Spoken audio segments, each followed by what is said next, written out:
Casio, Sean Kelly, Trish Lowe, and Jason Spencer and Ryan Petro. Brought to you by UPRN Network. Now for your host, Jenny Nicasio.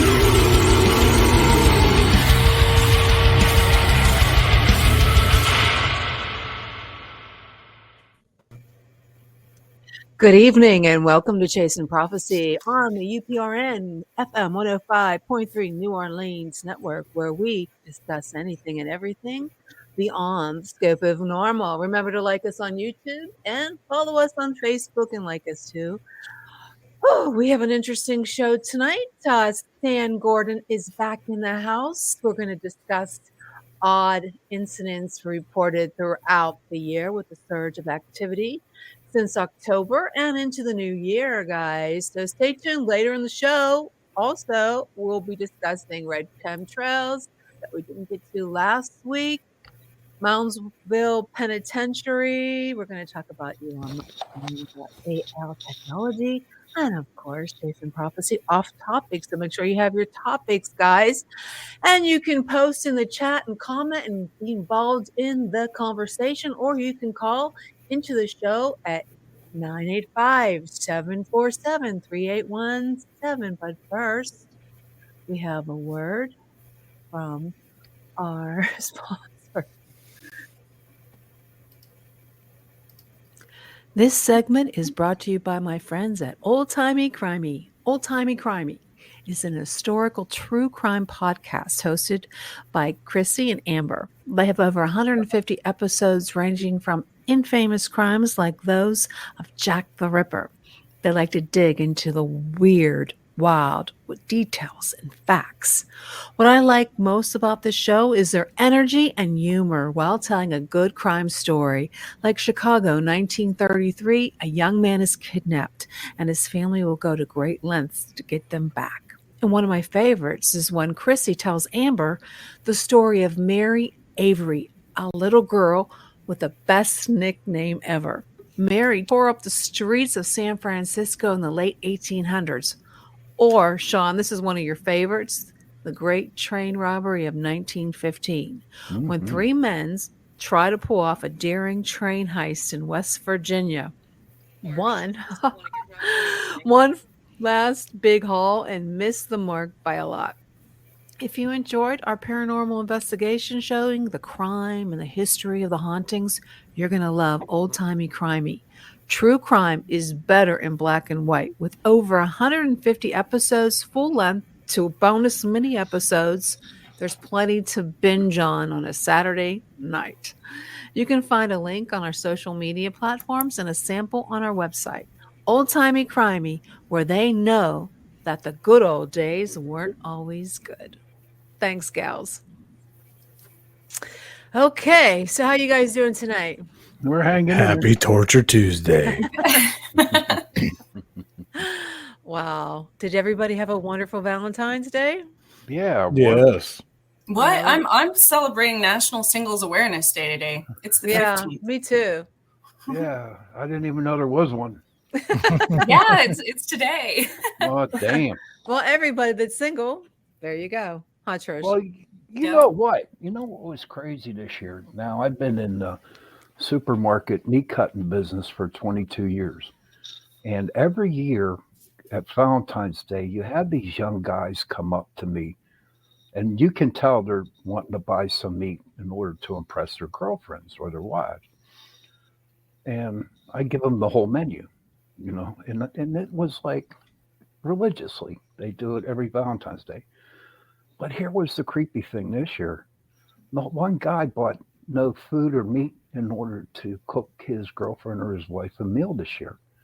And it was kind of strange, you know, and my customers on Valentine's Day, they weren't happy people, you know what I mean? They were miserable. Oh, and I'm like, damn, come on. There's a lot of miserable people out there, I guess, when they're single. I don't know. But it's just like, honest to Pete, no one took the time out. I mean, guys used to really, spend at least a half hour, 45 minutes just to pick out a single, you know, what to cook for their girlfriends, and shit. Nobody want to share. I'm a little down. What you do, Jason? I actually made a nice steak dinner last night. We had some nice steaks and baked potatoes and fresh cut asparagus and cooked it all up. Wow, there you So go. when my wife got home from picking up the baby, dinner was ready and had some Well, wine aren't you out. that was Yeah, nice. She's a it lucky was pretty one, huh? good. It was pretty Hell good. yeah. Heck Hell yeah, yeah. she's lucky. She's a good girl. I'm lucky. There you are. Jenny just disappeared. Oh, she's gone. I guess that was Oh. enough Valentine's talk for her. Yeah. So how you guys been? I mean, it's been a week. How'd your show go on Monday, Trish?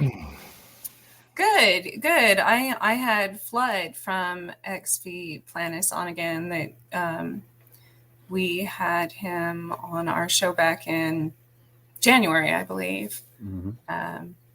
And it was fun. Other than that, I worked all day. That's it. That was my Valentine's.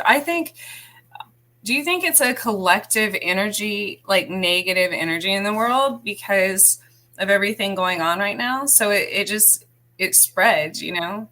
Right. No, I believe you, But I'm going to tell you something interesting, a little bit off the topic here, just a tad. Maybe it's part of it.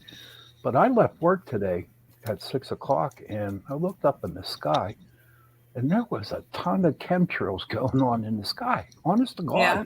There had to be about 14 to 15 of them in the sky. And I'm thinking, what the hell's going on here? It's a full moon. Yeah, that too. I Full saw. moon. Well, our full moon here is like really, really bright. Really, Yeah. really bright. Yeah. And that affects people's. It's in Leo today, but I believe yesterday was Cancer, I think. And so Cancer brings a lot of emotions. Welcome back, Jenny. We're not talking about Valentine's anymore. Okay. Thanks for that, Trish. Yeah, I just got Stan on the phone, so I'm going to go ahead and introduce him. And just give me 1 second. Okay, so we got our guest Stan Gordon back with us. Stan has been researching UFO sightings, Bigfoot encounters, and other mysterious events in Pennsylvania since 1959. Since then, he's been involved with the investigation of thousands of unusual events. He is the primary investigator of the 1965 UFO crash incidents that occurred in Kecksburg. Welcome back to Chasing Prophecy, Stan. Thanks for having me back on. Great. Hey, Stan. Stan the man. Thanks for coming in. So, Stan, tell us what's going on. Well, it's been a really interesting last few years. Last year was very, very active. We had multitudes of UFO sightings, some Bigfoot activity, some other cryptid reports. We had reports every month of the year. And it was very, very fascinating. But what was really interesting, what has been very interesting, was that normally year after year, generally when fall and then winter comes in, reports generally begin to dwindle. But for whatever reason, October through December and now into the early 2022, it's been just steady reports and a lot of very interesting UFO reports in the greater Pittsburgh area. Not just lights in the sky, but we're getting reports of unusual objects seen at very low level, low to the ground in some cases, solid objects. We're having some other interesting things going on. So it's been very, very interesting. Stan, tell us about the pulsating UFO reports that you have gotten. The odd incidents that that were reported to. Wasn't there a video that you got? I think the one you showed, that was actually from one of my research associates down in West Virginia who had, that's posted on there, and that just happened recently in West Virginia. And we were having some similar reports as well. But, actually, I'll tell you about a few of the cases. There are so many. We could spend probably a couple hours talking about some of the recent cases, but some are kind of interesting. And what also we're receiving is some of these odd cloud-like objects that every once in a while over the years we receive these reports, and also we receive reports of unusual solid objects, even in daylight sometimes, entering clouds but never exiting the clouds, or the cloud dissipates and the object's not there. But here was one interesting one happened October 24th last year. This was in the afternoon on Route 119 between Scottsdale and Mount Pleasant, and this fellow's riding down that road, that busy highway, and all of a sudden he notices several cars in front of him all hitting their brakes at the same time, and apparently they're watching what he's seeing. It was a cloudy and overcast at the time, and it was a lot of gray clouds in the sky, but there was this one particular round cloud that was lighter in color than the other surrounding clouds. It was about as big as a school bus. It looked in the sky. It wasn't that high off the ground, but it was making these erratic movements right and left, up and down, moving around in the sky. He said it was almost like a school of fish moving around, following a lead fish. And he had to pass underneath, go under one of the bypasses there. And when he came out, it was gone. And we've had some other reports as well from other people reporting things like that. But some of the other reports we're getting are really intriguing. We've had a lot of reports in the last year of large cigar-shaped objects, many daylight reports here in Pennsylvania. There have been some pictures taken. We've had quite a number of triangular-shaped UFO reports coming in from different locations as well. And then what's also fascinating, this is something a lot of people are not aware of, but it's happening more and more. And I started investigating back in the 1960s what I call mini UFO reports. And they're very fascinating. These objects are not high in the sky, but what's so interesting is they're low to the ground. They sometimes approach people very closely. The smallest ones kind of look like oversized fireflies, lightning bugs, about an inch or two in diameter. Sometimes I've been told that when there's a group of moving around, they actually illuminate the surrounding area as they're moving.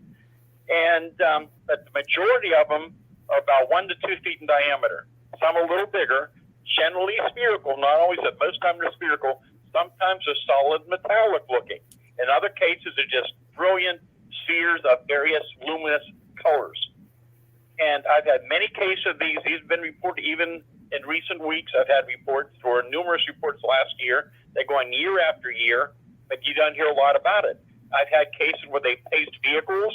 I've had them enter people's homes and cars through open windows and sometimes go out through the window or right through the walls of the house. I've had them reportedly appear in people's homes. And these are fascinating. But what makes it even more interesting is, and this is something I was investigating in those cases back in the 70s around here when we had that massive UFO Bigfoot wave in 73 and 74, some of this was starting to turn up. But in more recent years, here in Pennsylvania and around the country, in areas where we have a lot of history of Bigfoot encounters, researchers and other people are reporting seeing these small spheres or orbs of light in the trees, low to the ground, sometimes approaching closely. And so there seems to be some interaction between some of the Bigfoot phenomena and some of these strange light sources as well. So it's just one of many very unusual aspects of the Bigfoot mystery that I've been looking into in more recent years. Wow.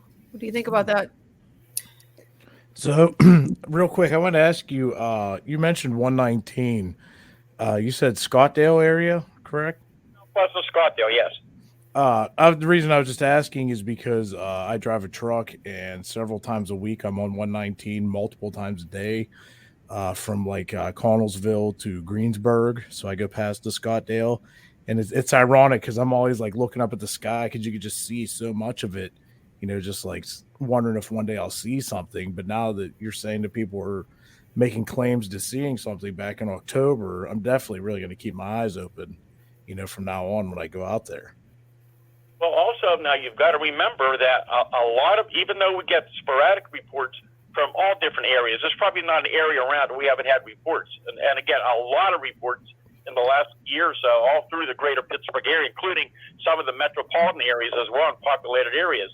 But historically, a lot of UFO activity and Bigfoot activity, in fact, occurs commonly along the areas on and along and bordering along the Chestnut Ridge. So now when you're getting out to those areas, you're getting into the Chestnut Ridge area, getting close. And that's very fascinating as well. So there have been actually sightings for years along Route 119. I mean, we've had some significant cases, the past 20, 30 years, all along that general area. And so that's very fascinating. And there have been many, many sightings down around Scottsdale from Connersville and then going up through Fayette County. That's a very, very busy area. There was another report here. I'm just trying to find. I've got a lot of files here, and that report was interesting. I had just told you about, but again, there were many, many more, and it was about a week or so later, as I recall, and this would have been in an area not too far from there, so over towards Norvelt, over more towards Mount Pleasant Township. Now, this was about early November of last year now. So here's another man that evening is riding down a back road, and he sees this very bright round light in the sky with a red tinge. Now, this was a little higher, but he estimated around 2,000 feet off the ground, which still wasn't that high. And he said this thing was huge. He said it was as big as a house. And they watched for several minutes, but he was chasing it around as it was moving. And he was able to get a picture of it. And it ended up being very close to that area that I just told you about off of 119, where that other person had reported that other incident as well. But there were many, many reports. We've had low-level reports of large triangular objects being seen. Again, one case in Fayette County was very, very low off the ground. And something else is very, very fascinating among the reports. I believe it was October last year. I was talking to Dan Hagman from the BORU group up in Butler County, and he had a report, and he's had a lot of sightings up there too in the last year, Butler County, by the way, which has always had a lot of history of incidents. I was up there in the 60s, there were incidents going on. But anyhow, in October, he had a report of a Bigfoot sighting, and I believe he told me that within the hour, there were other people calling it about seeing this very large triangular object in the same area. And what was really fascinating was that he reported some of those people apparently who were in the vicinity of that object, that they felt like a static charge when they were close by. Well, that was fascinating because later in November, I received another report, and this was in Fayette County, also pretty close to the ridge. And this was it was on Route 119, believe it or not, again, another part of 119. And to make the story short, they're riding down the road. They see this object hovering off the side of the road. And as this person gets closer, this is described as like kind of a rounded triangular object. And there were non-blinking orange and yellow lights on it. They were about as big as a large dinner plate. And this thing was hovering only about 30 feet off the ground. And this person had to pass pretty close near it and got a very, very good look at this thing. But that person also had a dog with him in the car, and the dog was watching this thing, and the person was petting the dog and also got a static charge. Which again, you've got a lot of electromagnetic effects over the years with UFOs, where you have power loss, or the headlights go dim, the object moves away, the power comes back on. But this is a little different. And then to make it even more intriguing, one of my research associates is investigating another case down in Fayette County, and it just happened. This just happened the second week of January of this year, and it was fascinating too, because here's this object, very early morning hours. This person goes outside and sees this unusual looking object hovering, and she runs into her house to grab a camera, and when she touches the door handle, she gets a static charge. And when she goes back out, she gets another static charge. And when she went outside, the object was gone, unfortunately. But so here we had 3 cases within weeks of objects that are fairly close by. And all 3 cases, they were reporting static charges, which is something that's just very unusual. Do you think it has something to do with any kind of a storm in the area, or do you just think it's because of the craft that the sighting? There was no weather conditions. There was no weather conditions. Wow. Nothing like that. We had no storms at the time. We checked those things out, and no, there wasn't. In fact, Jim Brown, who's a very, very good researcher, he's a very high-tech person. He has some very good quality instrumentation. He got down to that area within the hour after it happened, and he was able to check everything out. and there was nothing he could find within the house or any reason for the static charge at that time. What do you think about that, Cherish? Well, a few things I was going to say. They remind. I looked up because I saw this a long time ago about John Glenn, the astronaut, on his first. I think it was his first orbit. He saw a series of small particles floating that looked like little luminescent stars, and they've compared and they've been seen by astronauts since that, and they compared them to fireflies. So I thought that was interesting. But as far as the electrical charges, I know just yesterday or the day before, I'm sensitive to electricity. I don't know, redheads, whatever. But we get shocked a lot. But I kept getting 1859. And I looked it up, and 1859 was one of the largest geomagnetic storms ever recorded at that point in time in history. Do you think it's not like a weather storm, but like a geomagnetic storm?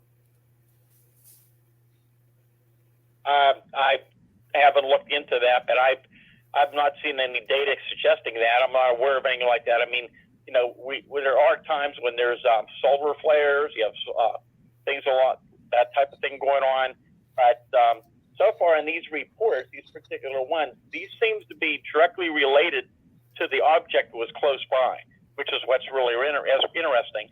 And also, one of the patterns I found years and years ago, which is still ongoing, is that many close-range, low-level UFO sightings and also encounters with Bigfoot and other cryptids, and many here in Pennsylvania, are commonly reported in the vicinity of high-energy sources. But then again, that proves my theory. That proves my radio, theory. TV, cell phone towers, high-tension power lines, power plants, railroad tracks, bodies of water, gas lines, and that's something that continues to be reported. And whatever was involved, and it's very, very complex, I began to find a lot of very strange things over the years associated with the Bigfoot phenomenon and UFOs. And there's so many very strange accounts we have from so many credible people over the years with Bigfoot. Because, when I started this so many years ago, I started investigating Bigfoot sightings back in the 1960s in Pennsylvania. And I was, at that point, I thought we were dealing with some type of unknown animal. And then you had that massive outbreak here in Pennsylvania with UFOs and then with Bigfoot that went on for weeks and months. And many of the sightings were close range and daylight. And then we had those significant cases where you had a UFO and a Bigfoot seen together at the same time and place. And then you had that one famous case north of Pittsburgh in September of '73, where you had the two witnesses that saw the 7 foot white hairy covered Bigfoot walking across the road towards the woods, and one of his hand was carrying a glowing ball of light. And these glowing balls of light are now more and more being reported again in connection with some Bigfoot activity. It's a long, complex phenomena, and there's so much we just don't understand. I don't think anybody understands, including the government. That's crazy. What do you think about that, Trish? Well, anything with power grids, cell phone towers, water, railroad tracks, that's all more energy. It's all the elements. So that makes sense. But I was going to say my own experience when numerous times when I witnessed UFOs and all of my neighbors in a specific subdivision I used to live in, we were right next to a power grid. And when I would be coming home from work at night, it would be lit up on those specific nights that UFOs would be spotted, like glowing the entire power grid because it was on a hill, which was interesting. It was like something from a movie. But we were also right next to a river, and there was almost a gas explosion actually one of those times in my neighborhood because there was a major line running through there as well. So that's interesting. If you have a question for Stan, you can give us a call at 985-747-3817. I posted in the chat if you happen to be watching on YouTube or on Facebook. And if you're in any New Orleans or anywhere around the country, if you have a comment or question for Stan, it's 985-747-3817. This is so many amazing stories, Stan. And there's so much going on that's just so strange and unusual. And what I started to say was that when I started investigating Bigfoot sightings in the early 70s, I thought these were some type of unknown primate. But as time went on, especially during the 70s and then in the years since then, there have been so many cases that are so strange with Bigfoot. And what I started writing about back in the 70s, well, now in more recent years, you're hearing a lot more about this now from other witnesses, from other researchers all around the country and around the world of the same thing going on. There is more and more data that indicate that whatever at least some of these Bigfoot creatures are, is that they do things that normal flesh and blood animals do not do. And one of the first things we found when we had all these sightings going on in '73, and I had my first research group. That was the Westmoreland County UFO Study Group, and the group involved a lot of volunteers, and most of them were professionals. We had scientists and engineers, technicians, police officers, former military people, and we were out there day and night investigating cases. And we would get out to some of these locations, and there'd be trails of these large, unusual footprints with big strides between them that would go for a distance and then just suddenly stop abruptly, and there was no more trek, even in fresh snow. And that continues to go on year after year. And that was one of the first things that began to make our eyes open. There's something here going on that's very unusual. And then the reports got stranger and stranger. And then we had those cases with UFOs and Bigfoot seen together at the same time and place. And again, when I get into some of these cases I've talked about over the years, and I'm not suggesting that Bigfoot is a passenger or pilot in a spacecraft from another planet, because we don't know what we're dealing with. And it may well be that we're dealing with more than one source for the unknown category of the UFO mystery. And the more I know about this phenomena, when a lot of UFO cases are reported, with cryptid cases, these seem to be both physical and non-physical at times. They can leave physical evidence and they're gone. They come and they go. But I think, for a lack of a better term, a lot of what we're dealing with might well be interdimensional. Interdimensional. And I've been saying that. I've been saying that. Pap's awake for a long time. No, I've been awake. No, I've been saying that forever, and everybody laughs at me. And I'm not talking about you guys. I'm talking to other people who study UFOs and Bigfoot.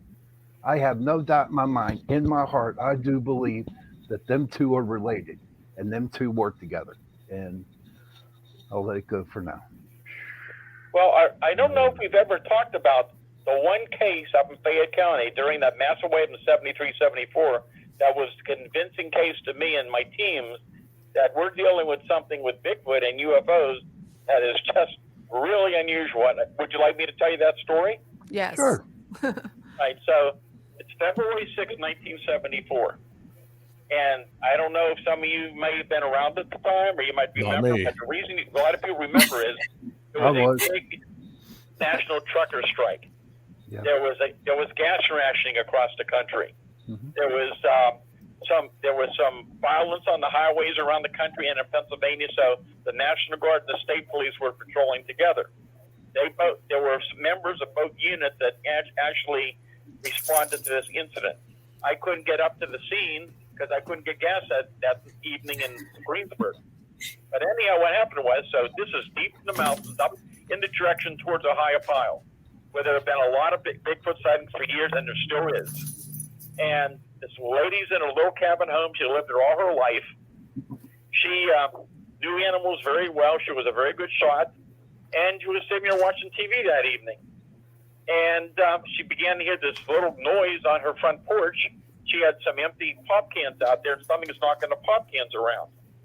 So she thought, you know what? There was a pack of wild dogs here a few weeks ago. I bet you those dogs are back. So she thought, I'll grab my shotgun, I'll load one chamber, and I'll fire over their head. I'll scare those dogs away. So she proceeds to grab her shotgun. She loads one chamber. She walks over to the front. She opens up the porch door and turns on the switch for the front light. She steps out, and there's no dogs there, but about 6 feet in front of her, here's this about 7 foot tall, hair covered Bigfoot put its arm straight up over its head as soon as she turned the light on, and she's standing right in front of it, and she fires right into it. There's this bright burst of light, like the flash on a camera, and the creature physically vanishes and disappears right in front of her. That's not the end of the story. So her in-laws lived about 100 feet away. They hear the gunshot. They call on the phone and ask her what happened. She tried to tell them. The son-in-law grabs his sidearm, starts walking down that dark road towards the cabin. He sees a figure running ahead of him, and then he said he's surrounded by 4 or 5 airy people with eyes like coals of fire, starts shooting at them randomly, runs back into the cabin, and about the same time there's this large object, like a big Christmas ornament, I was told, hovering over the trees at the same time. So that's when they called the state police. And I talked to the main investigating officer, and he said by the time they got up there, everything was gone, but he said something very strange happened at that scene. He said when they got up there, these people had several big dogs, they had other farm animals, everything was quiet. The dogs wouldn't bark, they wouldn't make a sound, and that's very common with many cases we have where even the most ferocious dogs near a Bigfoot generally won't make a sound, they don't move, they don't bark. That's very common. So that was the case that convinced me, among others that later happened, that we're dealing with something that has a physical and a non-physical component to it. That's pretty interesting. It's amazing how the animals can pick up things that we don't see. Yeah, Do you think it's that's very ever common. possible Lots for of reports we have with both UFOs and Bigfoot, including recent reports where there were animals disturbed by UFOs hovering low to the ground. One just happened a few weeks ago outside of Pittsburgh, and this stuff is going on. It goes on so much more often than people realize. You don't hear about it in the news because 99% of the people that report these things want no publicity. And I deal with these cases regularly, all the time. And a lot of these are current reports, or some are older reports that people didn't report in. And most of these people would never believe these things exist until they had their own personal experience. And many of them, it's been a life-changing experience for them. I would say it would be. Stan, I have to make a short break. Can you stay on after the break? It's only going to take me about a minute. Sure. Okay. All right. Then we're just going to. This segment is brought to you by Focus, and I'm going to play a short video. Remember last week we were talking about the my rant on sugar, guys? Yep. Yeah. Well, we're going to talk about that a little bit more in this next minute. So I want to see if it's going to.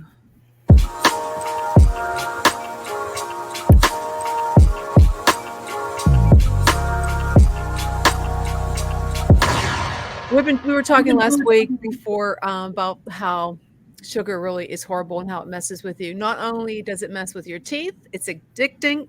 And it took me a month to wean off of it from my holiday indulgence. You know that. We consume too much sugar through beverages like energy drinks, sodas, coffee, and 80% of the health issues stem from bad choices we make in our diet. And sugar, you all know, like I've been doing keto and I did the 30-day challenge with carnivore, and I've been trying to stay away from cola. It's really hard to do. I have not found a caffeinated sparkling water until I found Focus. Have you guys heard of Focus? Nope. You haven't heard of it? Nope. Well, I'm going to tell you a real short little spew from okay, and I think we're having an echo here, but I'm sorry about that. I found it to be a caffeinated drink, and it's sparkling water, and I love it. And I just want to let you know the Focus is better than any other energy drink that you can get. Now, there is 75 milligrams of caffeine, 0 sugar, and 0 sweeteners.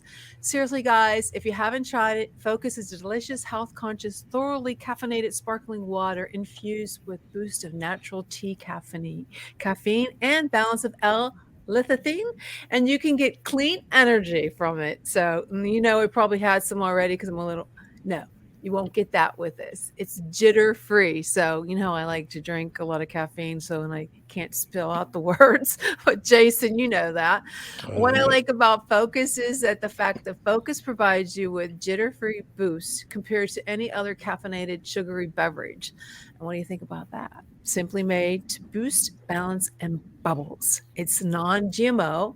So you can ditch the sugar and soda and energy. This will make you feel great, especially if you're on a workout. If you're doing intermittent fasting, you need to replenish your electrolytes. This will do the trick. It's natural caffeine derived from tea. Okay, so it'll give you that same boost of an 8-ounce cup of coffee in a refreshing, thirst-quenching form. So check it out. Your body needs water, and this will give it to you. Has a dozen, so many mixed berry, cola, cherry, root beer, crisp apple is my favorite. So this can be found on drinkfocus.com, and there's over 4,000 grocery stores. And if your grocery store doesn't have it, go talk to the manager and tell them to get it in. I got a discount code for you guys. It's Chasing Prophecy. It's $1 a can, making it $12 for a variety pack. So check it out on our Facebook page. You can hit the link. And remember, Chasing Prophecy is the code. Okie dokie pokies. We're back to the story. Go ahead, Stan. I'm sorry for bragging about my favorite caffeinated drink, but I love it. So let me ask you. Okay, we talked about the boom that we heard all over Pittsburgh. Do you remember the boom that we heard? The sonic. Yeah, we actually, what was really interesting that a lot of the people out there have missed was the fact that there were two booms. I have it on their website. I wrote an article about it.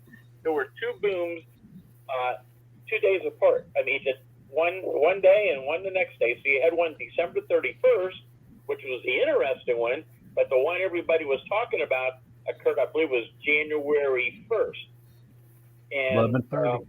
Anyhow, that's the one was heard. And that's when we didn't have a lot of initial information. We were getting a lot of reports in the greater Pittsburgh area, so a lot of different areas around. But as more information came in, we began to get information that the boom was also felt in West Virginia, Ohio, and it began to look more and more like we were dealing with a bolide on this extraordinarily bright fireball meteor that at times can produce sonic booms. And there was enough data later on from information that came in that indicates that the big one that made a lot of news was very likely created by a fireball meteor. And we've had those happen in past years over Pennsylvania and other areas as well. But the one that was really intriguing, and so far we've still not been able to come up with a good explanation for it. That was the one that occurred December 31st. And that one occurred mainly in areas north of Latrobe, or through Derry Township, all through that area, up into around Blairsville, up into Indiana County, so about a 20-mile area. That was around, I believe, around 1:30 in the afternoon. And so that was pretty interesting. And so that's the one that, again, we still don't have an explanation for. Every once in a while, we get these mystery booms. And over the years, we've been able to find explanations for some of them. Sometimes in the wintertime, when you have the freezing conditions, you have what they call a frostquake that produce one in an area. Sometimes, you could have a sonic boom from an aircraft, which is very rare in this area. Sometimes it's meteorological. There have been earthquakes around here. And so there's various explanations, but back in the 60s, when I started investigating these cases, they called them skyquakes. And in fact, there's so many of these happening. Another big one occurred, I think, about a week ago. I think it was a Monday afternoon in New Jersey, right outside of Pennsylvania, that was making a lot of news down there. Last I heard, and I haven't seen anything about it since, but they were not able to come up with an explanation. But there's whole websites out there devoted to these mystery booms that are occurring more and more around the country and around the world. What do you think they are? Well, that's I was just saying that sometimes there's explanations for them, and sometimes there is not. What do you think it is? I really am not sure. I know what I think it is. What do you think it is, What Jen? is it? I just think there's just so much. There's so much in the atmosphere right now that a lot of people. I know this is a very controversy topic, but I think we're getting close to the apocalypse, and I think that those are like portals that are opening up. I think a lot of it has to do with that. I mean, I know I'm a Christian and I believe that, but I don't know what you guys believe. I just think that there's too many. The trumpets. The trumpets in Revelation, how they talk about it. Was it Gabriel's or something? That was Gabriel's. Yeah. I mean, we've heard trumpets. I don't know if you've heard the trumpets. I've heard the trumpets. There was no trumpets down here. But you know what? If you heard the trumpets, there's some YouTube videos where people are actually, manipulating the sound of. You mean trumpets. like a Project Blue Book? No. These they're over in Russia, Ukraine, over around in that area, where they show you on YouTube where they're actually manipulating the sound of trumpets. Okay, would some people even think that, I know that there's some kind of a UFO mothership. I don't know, Stan, if you heard that story, that sometimes they open up the dimension or some kind of a portal that they open up or beam, and it makes Did that you watch loud Independence voice. Day? Yeah, I did. I don't know. I just find it, there's too many strange things that are happening lately. And now they're talking about all these asteroids and how they're going to try to blow them up. And it seems like they must be getting so close that they're really worried about it. And do you think maybe that's what we're hearing? Maybe they're trying these out, experimenting with them? And these mystery booms, like a lot of these other phenomena, they're not new. These things have been going for years and years. I mean, UFO sightings, in our recent history, sightings of strange objects in the sky go back to at least the late 1800s, and there's many people who believe they went back many, many years before that, even in biblical references. You have Bigfoot sightings, they've been around for years and years. The Native Americans talked about it. There's articles in newspapers in the 1800s in Pennsylvania. They don't call them Bigfoot back then, they call them the wild man of the woods or the wild man of the forest. And a lot of these other strange things are going they're not something that's more recent, but the interesting thing is there's a lot of activity has been going on. It has been very busy. I'm getting Thunderbird reports of these huge flying creatures. There's been a number of sightings last year. It's on our website. You can read about them. Some are really significant sightings. Most of them are in daylight. Yes. And some have been at very, very close range. And these people swear. I talked to a guy, called me about one that happened a few weeks ago. He's been hunting since he was a little kid, and he said, I can't believe I saw what I saw. I talked to another person, actually called me from out of state a few days ago, saw one in the early evening out of state, didn't know about the sighting I had here in Pennsylvania. And this person, I would say was a pretty much a near professional ornithologist who studied birds and just could not believe that this person saw what they saw. So you're talking in these other cases, the estimates are around a 15-foot wingspan. And I had one case that was really good case happened in neighboring West Virginia. This was back 2008 on a two-lane country road.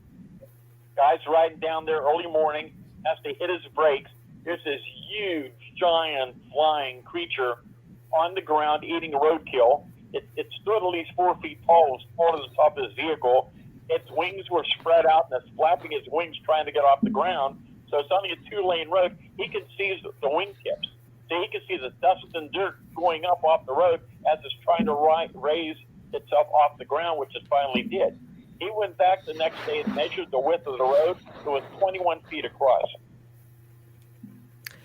Yeah, if you have to see, I've seen one. I seen one about probably 10 years ago. It was on a country road. It was on the top of an ice cream farm. Like they have an ice cream store, but it was right in the middle of the farmland. And I've seen it. It's scary. It will stay with me the rest of my life. I've seen it before. What area was that in? That was in Westmoreland County. Give me a better idea, because I've had many reports. Do you know where it's like Irwin? You know where Shram's farm is? Yeah, and I've had reports in that area, down around Hermione, down around Irwin, Jeanette. Mm-hmm. There have been reports all through that area. There was an interesting incident, a daylight sighting in Monroeville a couple years ago, right over top of the trees, very, very low. But again, you don't hear about the stories on the news because most people want no publicity. They don't want to hear about it. They don't want to be like, look at that crazy person seeing Thunderbird. Now, have you ever dealt with people who witness these things that aren't afraid of not being called a dummy and try to get it on the news? Will the news post it? Will they print it? I couldn't hear if he was talking to me. I'm sorry. Yeah, he was asking you. Do you think? Go ahead and repeat it again, Sean. I turned you up. Oh, you tuned me up. Why? Oh, I turned you up. I don't know why. I couldn't hear you either. Man, damn. Turn me up. What I'm saying, Stan, what I'm saying is, did you ever get a client who witnessed something and they weren't afraid to, put it in the news? I've been doing this for a long, long time, over 60 years.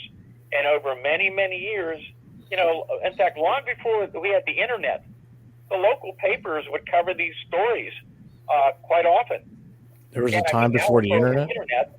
And now that somebody placed a report, back in the 70s and 80s and 90s, and the times mainly before we had the internet as we know it today, a lot of people, they would call the local police, or they would call the news media to see if anybody had seen anything. And then I would hear about a lot of these reports. And there were many, many stories during the 73 Bigfoot outbreak. Many, many local papers were carrying serious stories about what was going on. Or if you look at my Solid Invasion book, there's many references to the many newspaper stories around Pennsylvania that cover those stories. So they were covered in the Pittsburgh papers and the Greensburg Tribune Review, some of them, Latrobe Bulletin. And all over this area there were reports. And some of these made the statewide news and some made national news. So yes, some of these cases have been covered. But things have changed a lot, and people now, they contact people through the internet sometimes. My hotline, which was open in 1969, it never stops ringing. I get calls on these things all the time. And but there have been some newspaper stories, where they still cover it. So some of the local papers still do stories, and occasionally somebody will come forward and talk about what they've seen. And there have been some incidents from other parts of the state where one fellow was, I think, a mayor of a town in Pennsylvania a few months ago, and his local destroying his Bigfoot sighting, or a Bigfoot encounter. Trish, what do you think? Oh, I was going to say on the sonic booms, or here anyways, there were 2 today, which was ironic, but it was funny because I knew I was actually sitting by a sonic, the drive-in before, and I kept thinking, go home, because my heart, they affect it. But there were 2, and usually they report, but they didn't sound like the normal sonic booms, because it was back in 2020, the Kansas Supersonic Transportation Corridor, with some agreement they signed to, but it was all kind of kept quiet that they were going to start researching. They said it's kind of like the space program in some ways, but there's actually that they're bringing back specific, they called them sonic booms. So, but what I also always find fascinating with everybody in Pennsylvania is you mentioned Westmoreland and everything, a lot of things mirror Kansas and Pennsylvania. And we have a Westmoreland right, down the road. So all these same things happen. Actually, it seems like Kansas got them before Pennsylvania, though, because we've had chemtrails and stuff for years, too. That's crazy. Well, Stan, you have so much to talk about. So where do you go from here? Do you just keep getting the, calls on your site? I mean, have you gone out to see any of the locations that people saw sightings? Well, that's what I did for years and years with my teams. I mean, when we get not every, today's a lot different. There's a lot of things people report that you can easily explain. There's a lot, while there's sightings going every year that are not easily dismissed, you cannot explain. There's also many, many UFO reports in particular, and even with Bigfoot, there's a lot of misidentification. But with UFOs, you've got bright planets and stars. With the atmospheric condition, they get brighter and dimmer and look like they're moving around. We've got a lot of reports of the Starlink satellites in the area. People are calling in as UFOs. We have reentry of space debris on occasion. We have had some big fireball meteors come over. We've searchlights. We have meteorological incidents. We had some ice pillar reports a few weeks ago when you see these vertical columns of light in the morning. There's a lot of things that look strange that you can explain. So not every case warrants going out. Mm-hmm. And over the years, I've gone out many, many cases. I don't get out as good as I used to anymore. I get out when I can, but I have I don't have my groups anymore, but I have other contact with other good researchers out there who are able to get out and follow up on some cases that need followed up. So I interview people regularly. I keep records of all these cases. I look at the similarities and the patterns. And so I'm very busy all the time dealing with these subjects. Do you think we're getting closer to having a direct contact with one of these beings or UFOs or even Bigfoot? Do you think we're ever going to get in contact that we can actually sit down and have a conversation with them? Well, that's something we could speculate for a long time. There's so many stories out there from around the world, so many interesting things. These sightings go on all over the world week after week. Bigfoot sightings go on. You got Thunderbirds. You got other weird creature reports we get here in Pennsylvania and around the country. There is so much that goes on, and yes, it's been very, very active. And of course now, if you've been watching the news in recent months, you probably are aware now that the Pentagon, the U.S. government, is now officially opening up a new office to investigate UFO sightings. So it's opened the door a little bit. Mm-hmm. Now they're at least admitting there are objects in the sky that they cannot identify. They're taking it much more seriously.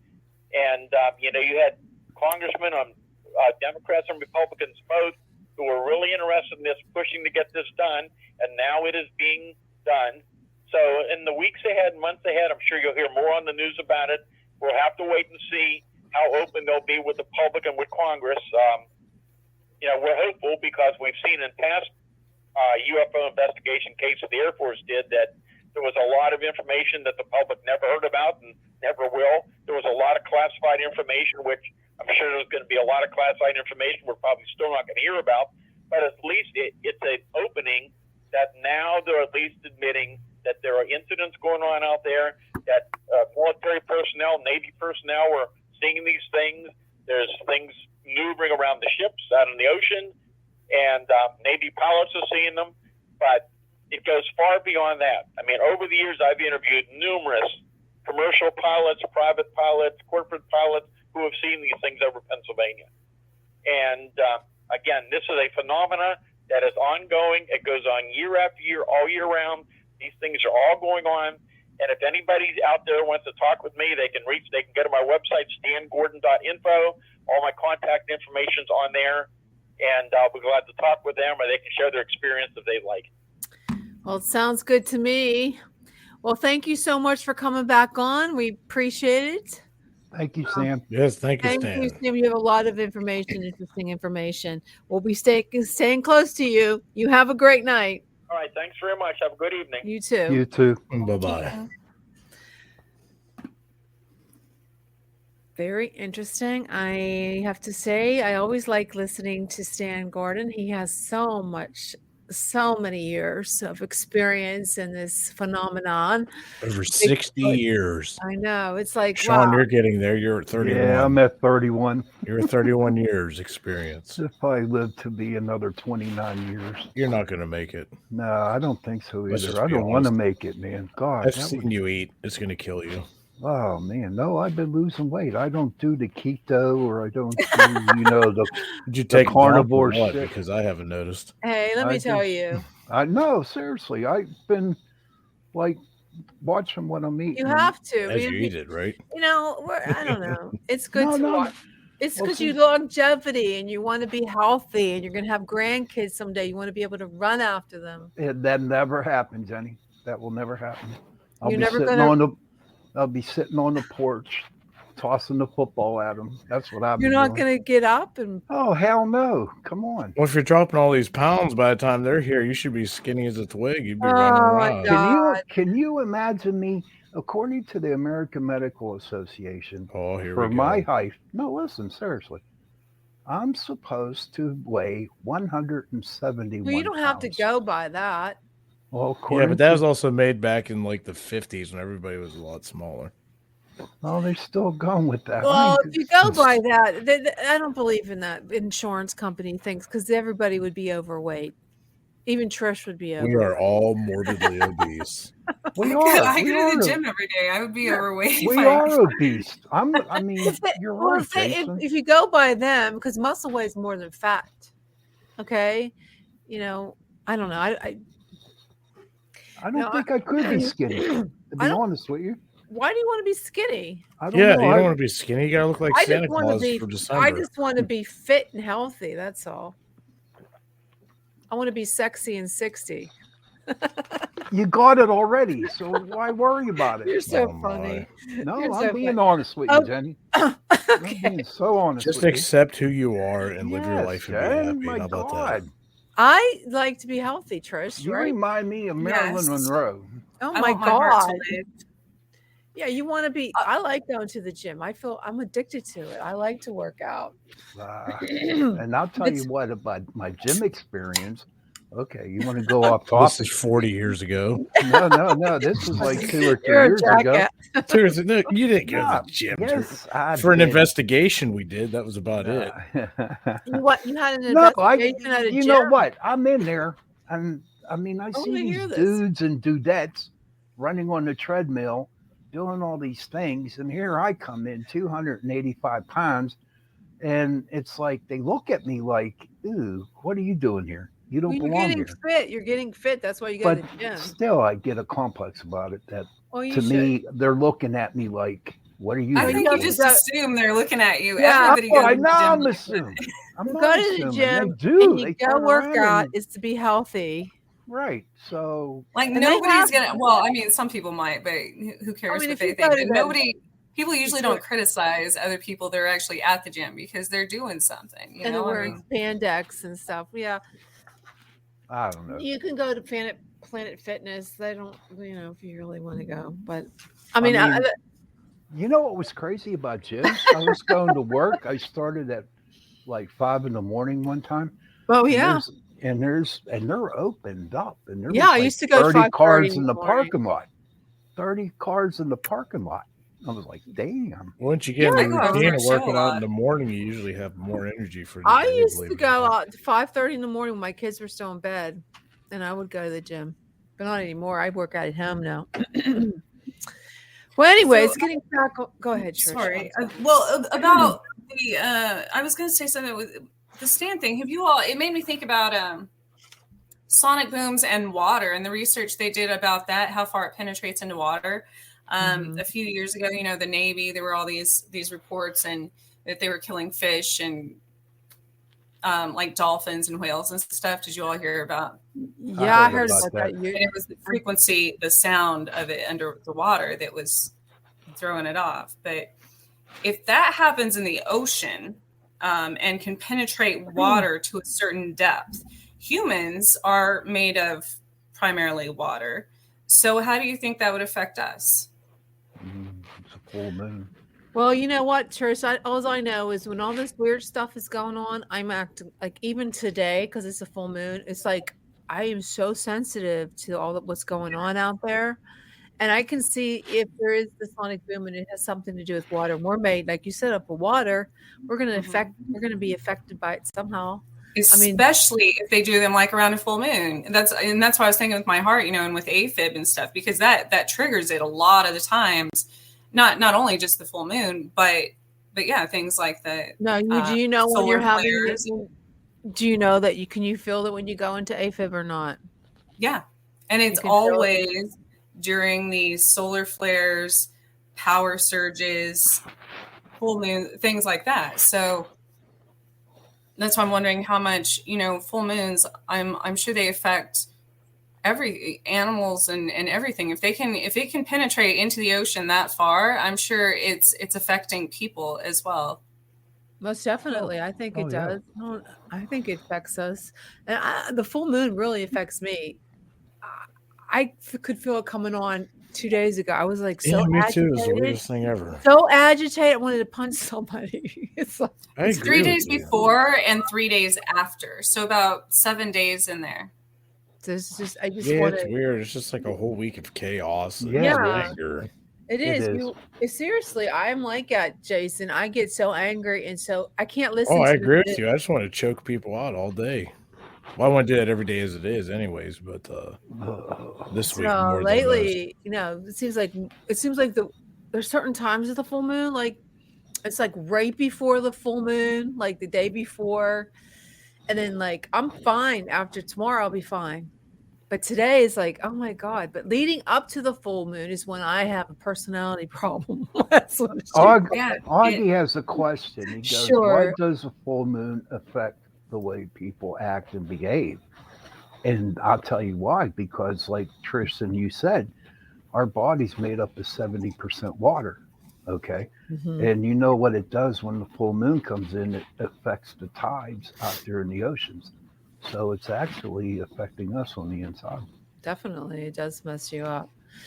Well, let's getting back on track. We're going to talk about some things that, well, one of them was the red chemtrails. Now, Trisha came up with some really interesting stuff about the chemtrails. Trish, you want to talk about that? What you posted today, was it yesterday, about the chemtrails in the cleft palates? Yeah. Oh, Yeah, well, yeah, no, yeah. that was about Kansas. So the water, going back to water here, which is funny. It's crazy that I went grocery shopping this morning, and last week there was a water main break. This morning, 3 people stopped, just random strangers, while I was shopping, and talked about water in different areas. One guy was talking about how he had well water, and recently he just had to spend a lot of money to get that fixed or something. And then somebody else said they're going to start buying water. I mean, just out of the blue, just walked up to me and told me this randomly.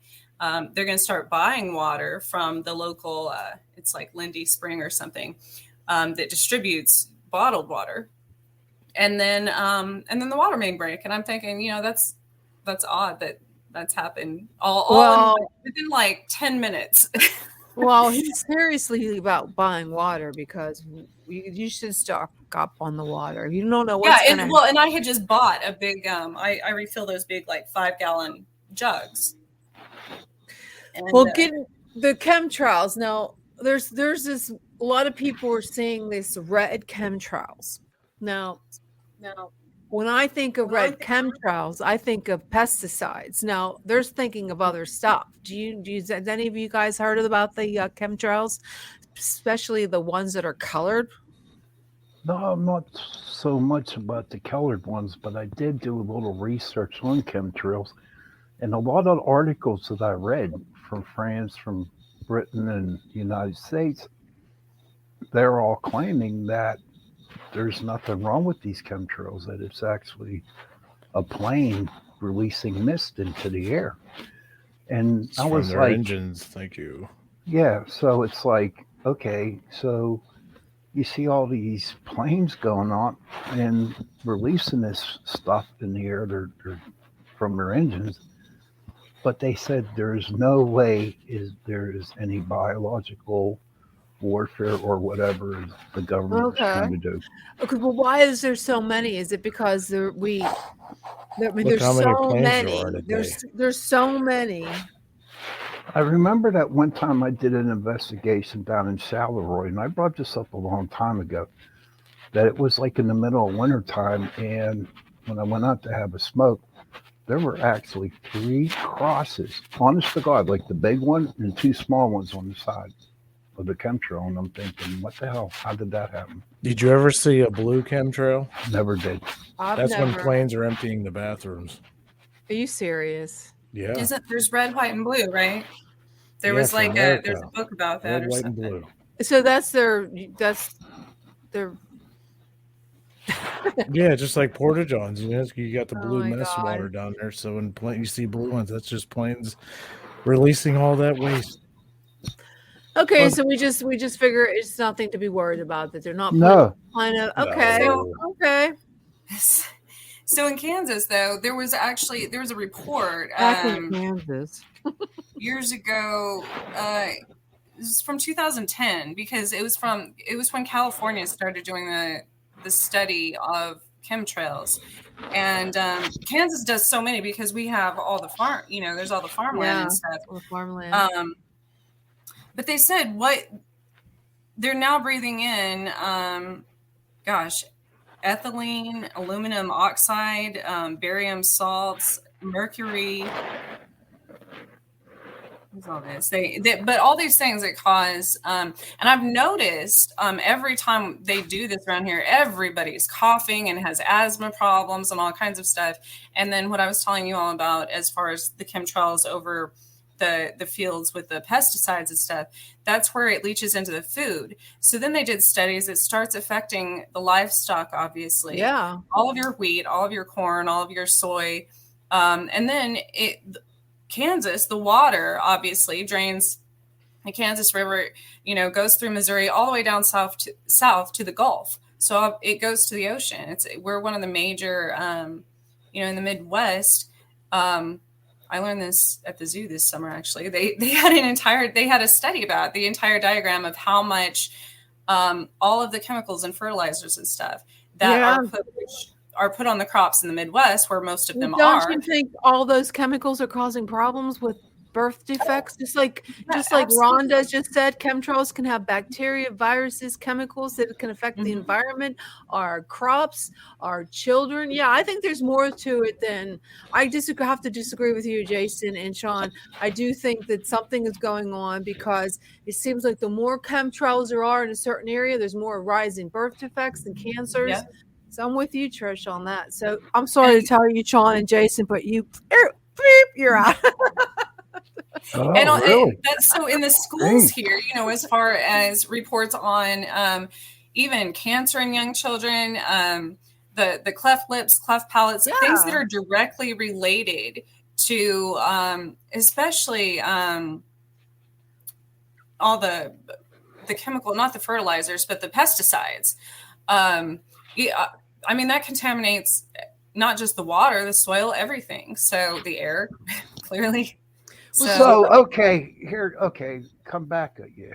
All right. So as you were saying that all this caused all these defects to people and getting sick and stuff like that, then every single person has to have a cleft lip, correct? No, that doesn't happen. Why not? But I got something on the chemtrails here. What? I'm just saying it causes the chemtrails. While we're talking about chemtrails, we do all know that only appears when a plane is above 10,000 feet because of the fuel that's vaporizing, right? Okay. Everybody knows that, right? But when planes are below that altitude, you don't see it because obviously at a different altitude. And Justin said air pollution kills about 5 million persons annually worldwide. We're going to continue on this, but first of all, I want to say thank you to our sponsors who's sponsoring this second hour of Chasing Prophecy. Is brought to you by Carnation. Thank you, Carnation. Breakfast essentials. Yeah. Have you tried the vanilla yet? Have you done the vanilla one yet? No, I didn't, but I did finish the box, so I need to get another one. So, okay. And I hear voices behind me again. Oh, there she is. There she. Oh no, she's coming to knock the screen over again. I don't know. I'm sorry, guys. I don't know. She's real needy lately. I don't know.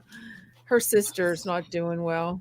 So, Trish, where can we get some more information on these chemtrails?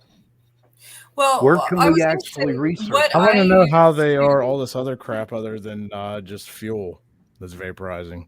I want to know. I want to see proof that it's all. Okay, well, me and Trish are going to find proof. And Yeah, we'll there's talk about that actually next week. But there's also, I was going to say, the Weather Channel app, on most smartphones now, if you look up your city, your and most people don't pay attention to this, there's an air quality meter. And then there's also UV index, which is really good to pay attention to, because the UV index has to do with their studies on solar flares and everything like that. So it could be in Kansas over the summer. I was paying attention to this because it was harder to breathe. And they said for people, the air quality often alerted people with lung problems, heart problems, COPD, things like that. And the air quality here one time was over 150, 160 index. And that's like, they say over 100 is toxic to normal people without immune compromise, anything wrong with them, healthy people. And then, so it's harmful to them. So can you imagine what it's doing to, and these were days that people are out mowing their lawns and doing all, it would really affect them. Sometimes that happens here. And I can't go outside. I can't breathe the air, and I'll get sick. And one time, I think it was a few summers ago in Western Pennsylvania, people woke up to this white stuff. It's like film over everything. It was on their porches, their cars, their lawn. It was not. We called the EPA to come out to see what it was, because it was everywhere. It was like there was like little balls, and they found out that it was not hay fever. It was something from the atmosphere that was all over. You guys ever see it, Sean, Jason? It was a white film that was everywhere. Okay, well, we're going to move on to our next topic for this week. And it is the penitentiary. Did you happen to see that video that I posted about the Moundsville Penitentiary, guys? I actually investigated the penitentiary a long time ago. I was trying to find a commercial. It was about 8 to 10 years ago. We did a commercial down there for WPXI. And during the shot, we were actually filming a commercial for their haunted house they got down there. And but in between shots, and they were setting up the other shot, we actually got to investigate the penitentiary. And to be honest with you, I didn't really pick anything up. I think it's all... Okay, well, listen to this and let's see what you guys think. Okay, here it comes. Murder and mystery as thousands of people flock to Moundsville to meet their fears dead in the eyes. Nestled behind ancient burial grounds and where near 1,000 deaths occurred, 7 News reporter Stephanie Grinley wanted to see for herself the stories of the Moundsville Penitentiary, and she took back with her footage that we just can't explain. They begged to please don't let me die in here.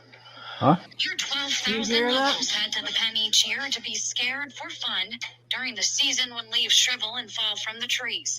But the true horror takes place when the costumes are in storage. I've been here for 20 years, and the place is haunted. I'll tell you that. People of the worst sort sat to wait out their days. Demise dreaded to be met inside these cold walls. 998 deaths occurred in the Moundsville Penitentiary.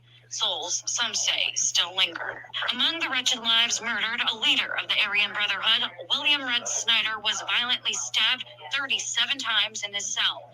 It's in his cell, his voice, that people say they hear the most, but Red is not alone. May of 2004, a woman was staying the night at the pen. She heard a noise, saw a figure, and then captured something that now hangs in the museum. There was a solid black shadow standing in front of this door, and it was looking right at her. It seemed to be transparent, and she said it actually looked down at the light on its chest, and again looked back at her. As if that's not strange enough, she continues walking backwards in the hall, raised her Sony camera. She took one photograph, and thankfully she captured the shadow that we call the Shadow Man. Jason, our tour guide, is a spirit enthusiast, you might say. One eerie night of 2012, Jason was walking the dark halls in the North Wing, and something blocked the light from his flashlight. Maybe the same solid black shadow, this time ready for a close-up. A human-like figure, best I could describe, walked out sideways from cell 17. and kind of stared me down for about 5 seconds, and I froze in fear because I thought I don't want to continue walking towards it.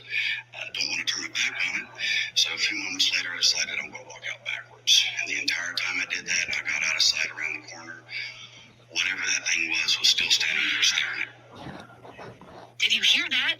Jason, Dan, our cameraman, and I stood alone on the 4th floor. The former psych ward. We didn't make that sound, but if not us, then who? The people that don't believe me, I tell them, I say, come spend the night here. It's here. It's here. In the Mansville Penitentiary for 7 News. I'm Stephanie Grindley, working for you. I don't know, Sean. That kind of scared me. Why is that scary? Me and Jason deal with that every time we go out and investigate. So I think it's haunted.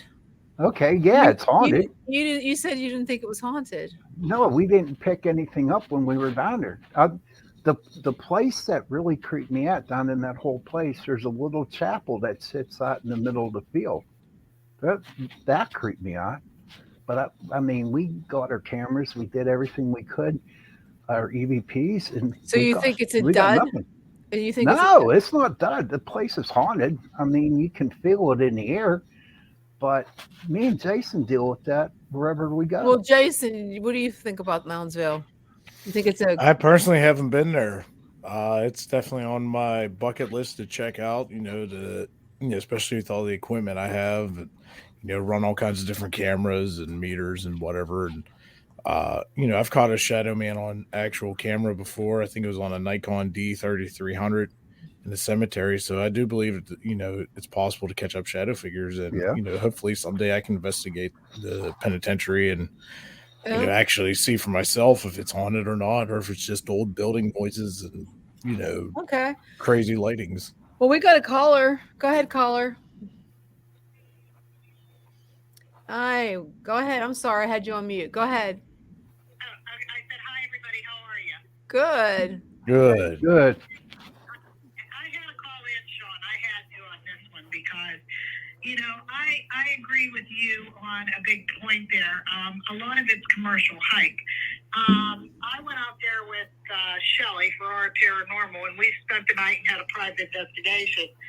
And the only place that we captured anything, and we actually got it on tape recorded evidence, and believe it or not, it was in Red Snyder's cell.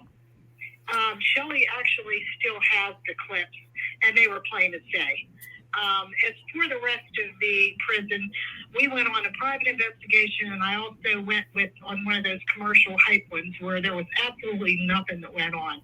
But I think what's going on now, because they're hiring these entertainment companies to come in, and push the penny to get some money, that it's really taken away from any kind of credible investigations over there anymore. And I think that the people are kind of falling off the charts. So they need some more hype to pull it back in. Yes. Hello, yeah, Rhonda. Yes. Thank you for calling, Rhonda. Well, thank you for calling us. No problem. Well, she said it, so maybe it is all hype to try because they're trying to get publicity. Do you know that it costs 3 figures to go down there to investigate overnight? Oh, I didn't know that. Yeah. How much? 100. $100 a person. 125 a person. A person. A person. That's about average nowadays, I think. Like 11. But we can go to places where we don't have to pay and get better evidence than what you get down there. All it is. Oh, yeah. I could go to my backyard and wherever taps, when they started, wherever they went, okay, those places, Eastern Penn, the last I heard, it was $2,500 for a night investigation, $2,500. So in order to cut it was that, honestly. And you would have to, in order to afford that, you would have to get 100 people at $25 a piece. And who wants to investigate with 100 people? You do? No. All right. Well, moving on to our next topic. Why are we moving on? I mean, why? Because go ahead. I'm sorry. I was talking about this last night because I have a huge problem with places not making a profit, but using the place for profit and not improving it. So there's a lot of oh gosh. Trish, don't you think they all want to make profit? I mean, absolutely. I'm not saying that at all, but I'm saying a lot of the places around here charge well over $150, $200 per person. And but that's not going to improving the building or improving. Yeah, they're not. They're just doing it for their pocket. It's just creating even more negativity, especially for the spirits there, because it's like you're there for they are there for your amusement, and you're making money on it. It's like a circus, you know. So most of it is all entertainment, though.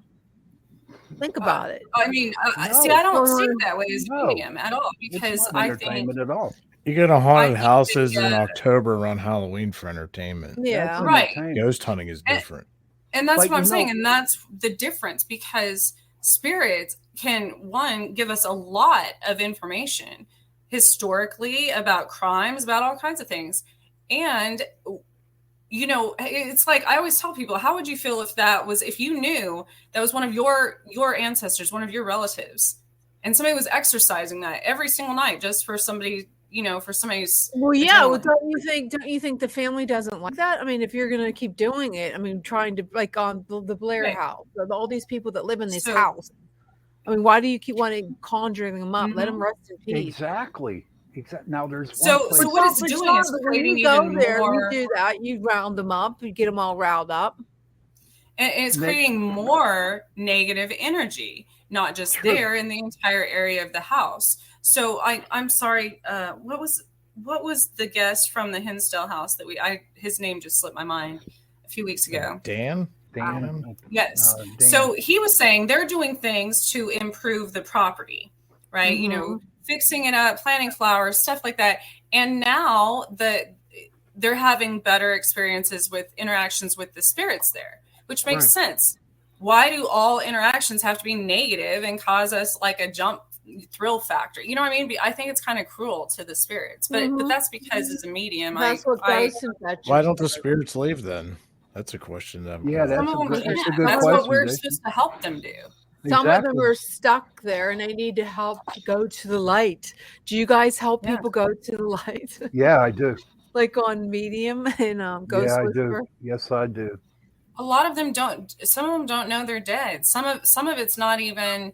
Some of it's just residual energy, you know. And even with that, if you keep feeding it negativity, it grows, you know. So, I mean, come on, but Trish got a point. I mean, you get all these paranormal groups going into places, and I can guarantee it, they're yelling and screaming and calling every name in the book at these spirits just to get a reaction. Well, basically at the Moundsville Penitentiary, you think these guys are all miserable?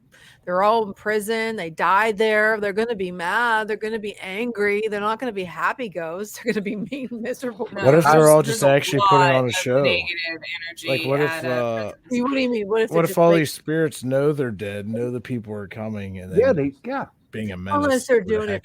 Maybe they're doing it for fun. We don't know. Nobody knows. Nobody knows, Jen. But there is one place.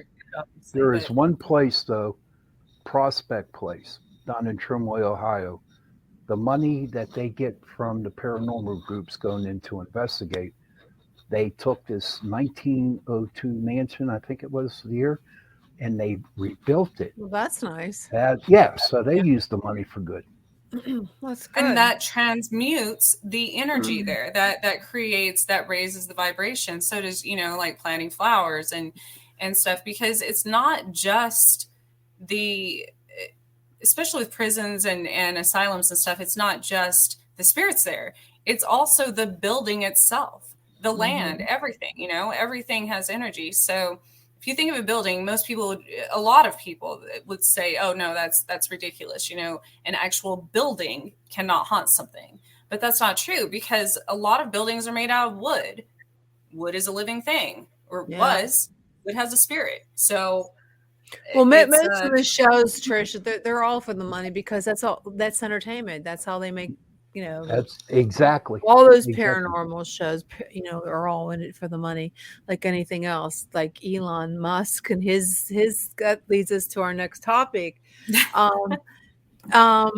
He said that that's why I didn't understand what we were talking about. Yeah, I was listening to that YouTube video where he said that he was warning about AI, artificial intelligence. What if he warns us against it, why is he making a chip? Why did he make a chip?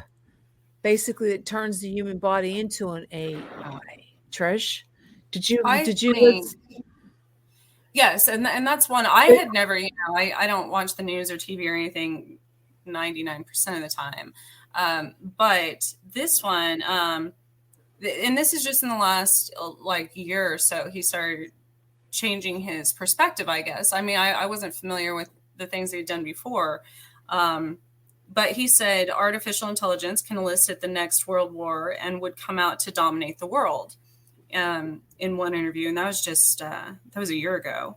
And then he also warned in 2020 that AI will soon become just as smart as humans, and said that when it does, we should all be scared. Because so I agree that AI helps us, and why this came up, it does help us a lot as far as in machinery and things like that. I don't think that we should ever create something AI in comparison to humans, like an actual robot, because that's just, of course, it's going to take.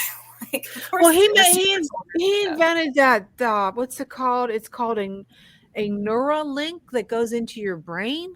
Yep, and it's like a chip. Well, isn't that turning human beings into something? Yeah, exactly. It was to basically be able to upload knowledge you gotta think about it. At a certain point, where else are you gonna make money with this stuff than to start into the AI and but he argued and said it's not good and warns us. No, because it will. So especially interdimensional things, even if you relate this to extraterrestrials who obviously can possess anything. They can possess cars and any type of electronics, your phone, your computers, things like that.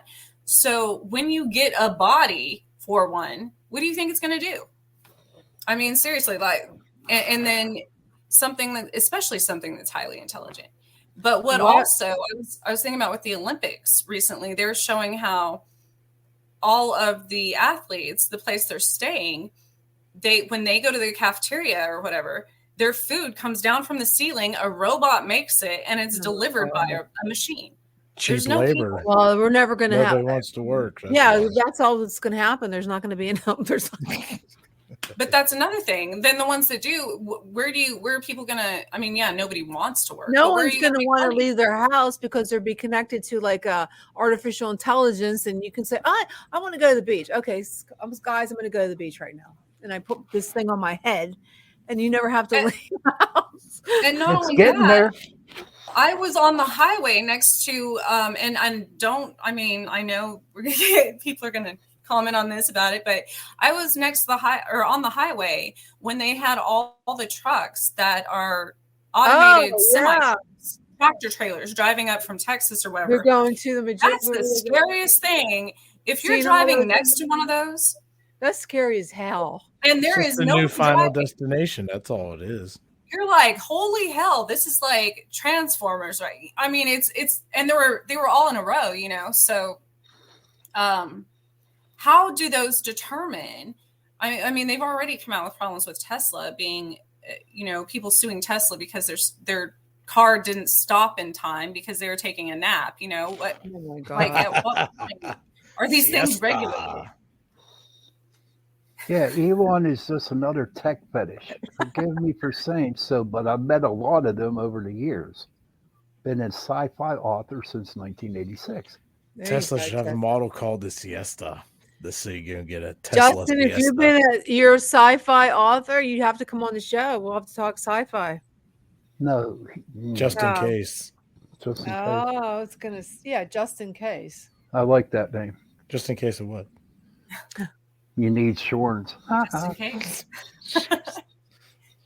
He's good. But I think his opinion has changed over the years because Oh, there's a good one. Mm-hmm. Yeah. He's Yeah. given fair warning because it's obviously can cause some dangerous consequences. Well, yeah, it can because it's like one of those creepy movies from Mad Max. That's a good point. Since he gave his warning, now he's able to make money off it because people make their own choices. Exactly. So no matter what happens, he'll have a clean conscience. Yeah. Nina brought up some great points right there. Okay, it's time for off topic. Sean, what's your off topic? My off topic. I watched a show on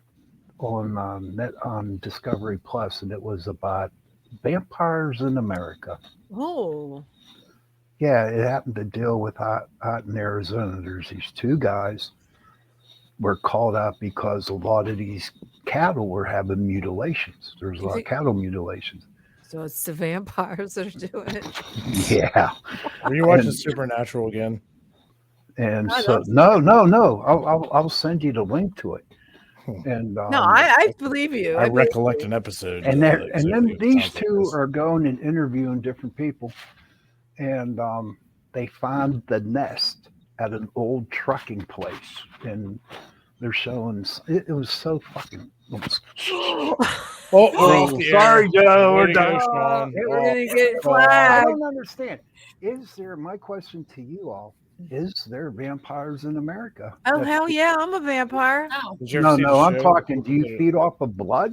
No, I feed off of your soul. Did you ever see the documentary about there's a group of people that follow by all the vampires and actually, have their own ceremonies and drink blood and stuff. Yeah, they take it very seriously, and they're actually some of the nicest people that you could ever meet, from my understanding.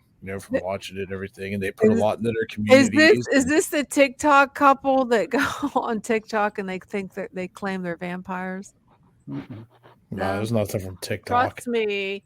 There's there's different kinds. Like I agree with Jason. There's there's the ones that have an entire process of.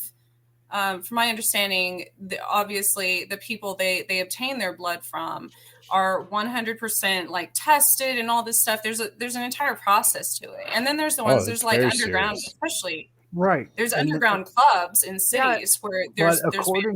According to the show, though, honestly, according to the show, and they say it, that a lot of homeless people were missing.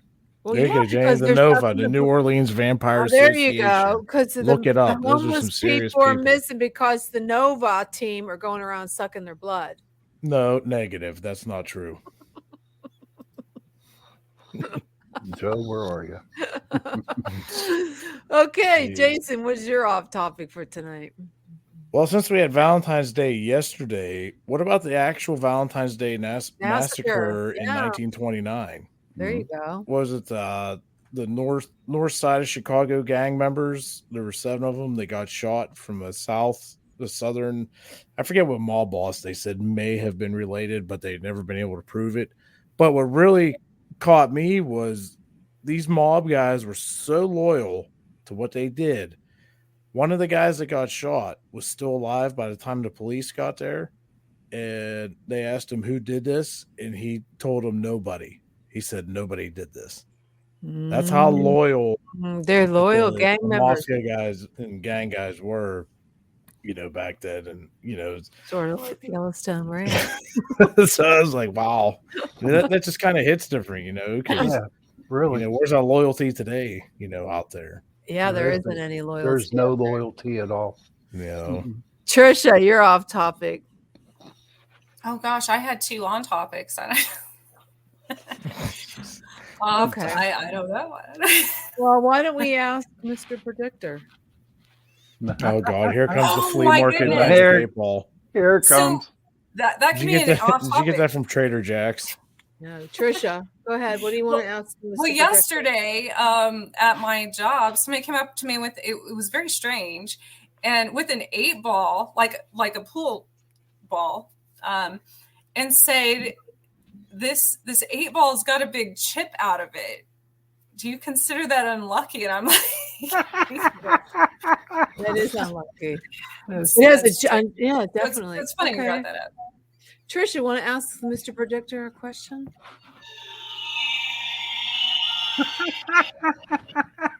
I have a question for it. Okay. Mr. Predictor Flea Market, a magic 8-ball that was picked up for 50 cents. Is Jenny going to get bit by a vampire? Good question. Oh my God. What did he say? Yes? Definitely yes. There you go. Sean, you have a question for Mr. Predictor? I'll let mine slide for this month. Nah. Oh, come on, Sean. Okay. Am I going to lose more weight? I think we know. There is no doubt. Okay. That's a great one. Trish's turn. Trish, would you like me? Jenny, do you have a question for I it? don't know. Will Trish get married?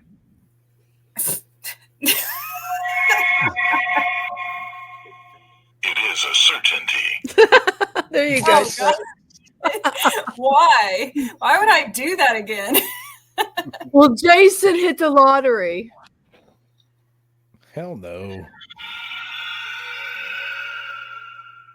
It is a strong possibility. There you go, Jason. That's a possibility. You'll get like a $5. You'll get one of those $5 It'd be like a scratch-offs. $2 scratch off. Hey, Right. I like that ball.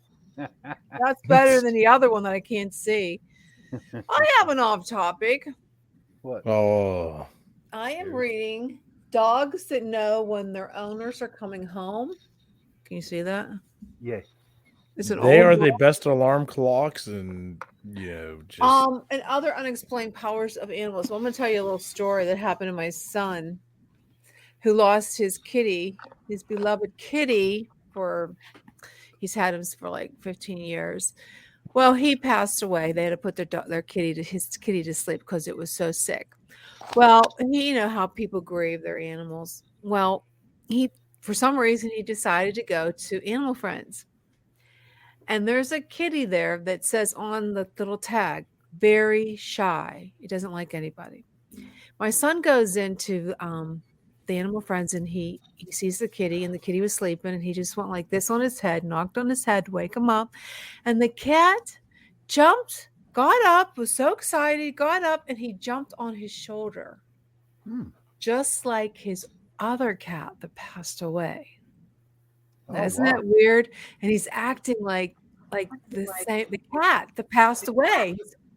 Isn't that crazy? Not at all. That he's doing everything that this other cat did.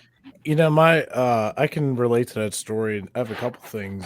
One is my mom's one dog took on a lot of like the personalities, I guess, per se, as her favorite dog that passed a couple years ago, which is really fascinating. And also, our dogs, no matter what route we take or anything, my wife just told me, I forgot about it there for a minute, but they always know when we're going to grandma's house, and they get worked up. Like, we could take them anywhere.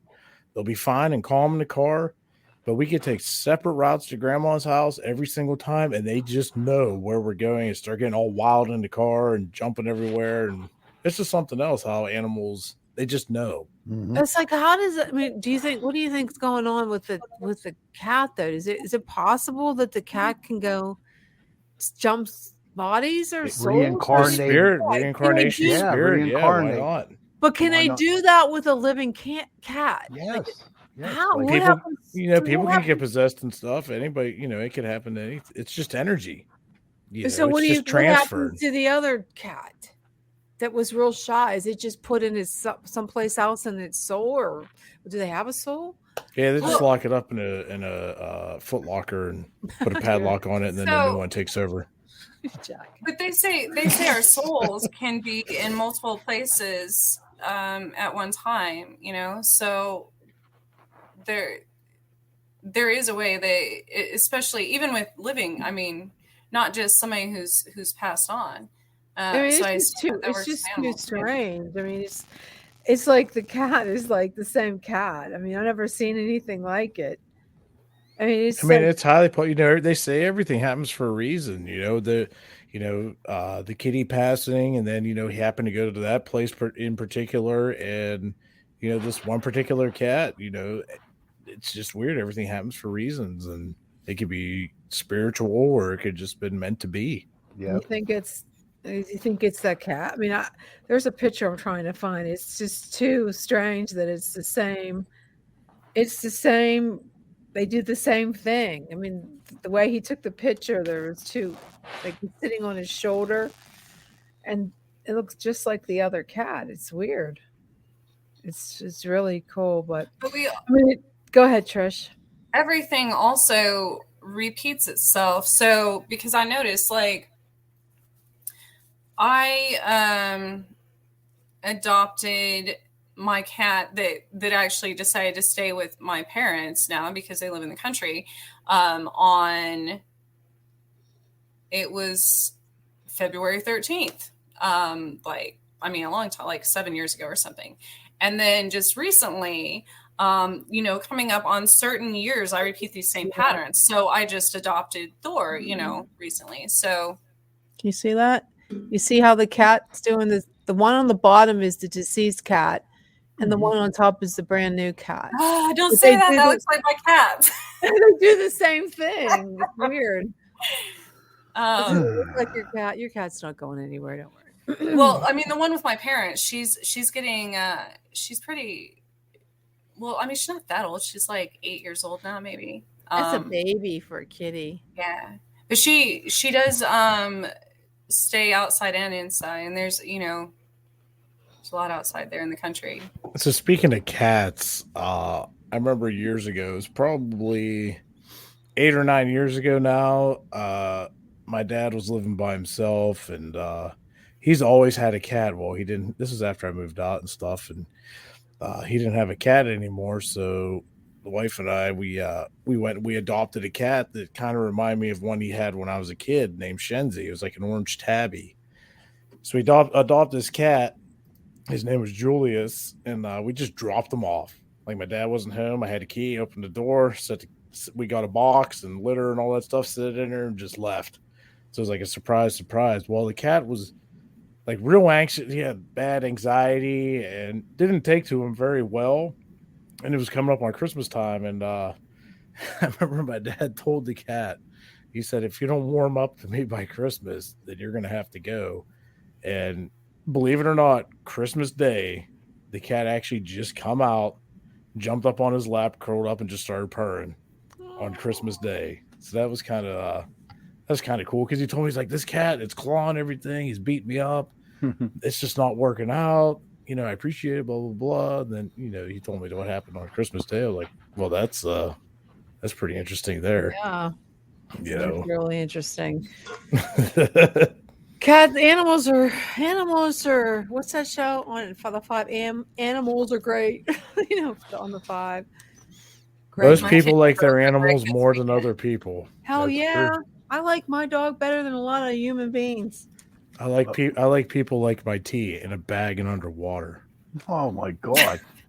I Mr. Grumpy saw that. Grumpy Somebody else over come there up with tonight, that. huh? I forget who it was, or I'd give him credit for it. That was a good one. That's Mr. Grumpy Fumpy over there tonight. I'm going to send you this goth tea infuser. It's hilarious. It hangs at you. Yes. Yeah, and animals are telepathic. Of course they Yes. So my kitten that broke her leg this weekend, it's ironic because she's the one that saved my parents, their cat, not the one of mine that stayed with it. So they have two technically, mine, which they still call mine, and then another one. But the kitten is the one that I adopted like a month after Thor, and I wasn't planning on keeping her, but she was crawling, on the floor of my car. And when I was getting out, when I came back home and I was going to take her to the Humane Society, because I figured, somebody would adopt her right away because she was really young. And she had this sticker stuck to her, like a sticker that said, please don't re-gift me. And I'm like, No. Okay, universe. Like, Yep. So- It's yours. But she broke her. She rescued my parents. She left her mother and rescued my parents' cat. He was laying in a gutter, and it looked like he'd been there a few days, and his back left leg was broken or injured really bad, and they've ended up making him like a house cat now and stuff, nursed him back to health and everything. And he turns out he's her brother, but like from another litter, I guess. She went and found my son to go, like she left her mom to go find a human and led him back to my parents' cat. Well, she just broke her leg this last weekend, and it's the opposite side in the same place. Oh, so that's strange. Poor kitty. So Mr. Crowley here said, he was talking about where he read a story where your cat would kill you if they could. So Mr. Crowley, I have to agree with you. I've heard throughout my whole life, if cats were about 150 pounds heavier, we would all be dead. Cats are crazy, some of them. They're probably way more intelligent than us. There's some of them are little bastards. They kick, like, if you put your feet over the bed. Like, did you ever wake up and your cat was just staring at you and you're like, yeah, they're like sucking your breath. I would be mauled to death in my sleep. Well, or if you put your feet over the bed and your bare feet, and the cat goes and attacks it. Psychopath. Mine used to do that. Yeah, I got a friend of mine. Their cat's pretty cool, and if you sit there and like you put your hand over the edge of the couch, she'll just come up and just start swatting the crap. It's like, if that cat was about 150, 200 pounds, like I wouldn't be going over there. I'd be scared to death. It's going to beat me up. You know what I mean? Animals are great. Yeah, they are. Yeah, they are. They do ward off evil spirits though. So I want to take Thor with me to like the next well, because they're good communicators with them too. So I want to take him with me to the next like cemetery I go to or whatever. Yeah, you see. Maybe tonight. It's full moon. Hey, when you do that, Trish, film it and see. I'd like to see how the cat reacts in the cemetery. I really do. I wanted to do that at the Sally house when I went there because I actually saw cat spirits there. So before I went there, I just kept getting this that I should take Thor, and that's probably why, they'd probably be able to communicate easier with him. That's possible. Well, Thor would probably be all over the place looking like this. Mm-hmm. He does that. He does that now. He does that in my house. He'll be chasing stuff all over the house. That's nothing. That nobody else.